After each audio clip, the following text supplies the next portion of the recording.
Il 2 marzo il Consiglio regionale del Veneto aveva votato all'unanimità un documento unitario che condannava l'aggressione russa all'Ucraina, un testo che univa 6 diverse risoluzioni presentate dai vari gruppi consiliari.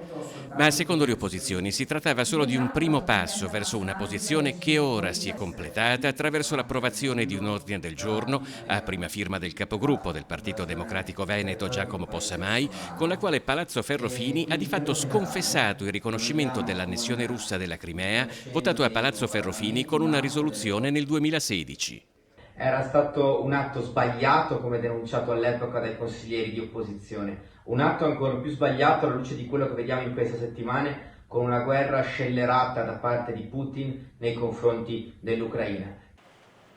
Il provvedimento impegna la Giunta regionale nell'interlocuzione con il Governo, il Parlamento nazionale e le istituzioni europee a non considerare valido il contenuto della risoluzione licenziata il 18 maggio 2016, dove si chiedeva di riconoscere la volontà espressa dal Parlamento di Crimea e dal popolo mediante un referendum e venivano attaccate le sanzioni decise allora contro la Federazione russa, definite scellerate e irresponsabili anche alla luce della sicurezza internazionale. Ma era importante che venisse cancellata una pagina buia di questo Consiglio regionale, quella in cui il Veneto aveva di fatto riconosciuto un'invasione, di fatto riconosciuto l'annessione della Crimea da parte della Russia, e alcuni esponenti regionali avevano anche rivendicato questa scelta. Secondo noi era importante in un momento come questo che non ci fosse spazio per ambiguità o per posizioni non chiare, quindi che il Veneto sancisse con chiarezza da che parte sta.